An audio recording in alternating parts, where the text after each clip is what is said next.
আলু ফুলকপি দমের একটা রেসিপি তোমাদের সাথে শেয়ার করছি বন্ধুরা। তো দেখো, প্রথমে কড়াইতে তেল গরম করে নিয়ে ডুমো ডুমো করে কেটে রাখা আলুগুলো লবণ আর হলুদ মাখিয়ে ভালোভাবে ভেজে নিয়েছি। অন্যদিকে দেখো, ফুলকপিগুলো আমি ভেজে তুলে নিয়েছি।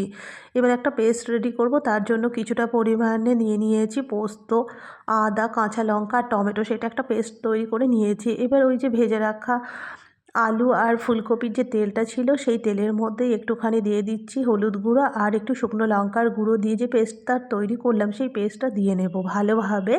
পেস্টটার সঙ্গে দেখো লবণ আর টক দই দিয়ে দিচ্ছি। এবার ভালোভাবে মিশিয়ে নিয়েছি। আর যে আলু ফুলকপিটা ভেজে রেখেছিলাম, সেই আলু আর ফুলকপিটা এবার এই সমস্ত মশলার সঙ্গে ভালোভাবে কষিয়ে নিচ্ছি। ভালোভাবে কষিয়ে নেওয়া হয়ে গেলে তারপরে কিন্তু পানি দিয়ে দেবো সেদ্ধ করবার জন্য। আর দেখো, যখনই এই পানি দিয়ে নিয়ে সেদ্ধ হয়ে যাবে, তখন কিন্তু একটুখানি চিনি দিয়ে নেব। আর নামানোর আগে দিয়ে নেব একটুখানি ঘি আর গরম মশলার গুঁড়ো। তাহলে কিন্তু এই তরকারিটা রেডি হয়ে যাবে। তরকারিটা কেমন লাগলো অবশ্যই কিন্তু জানিও।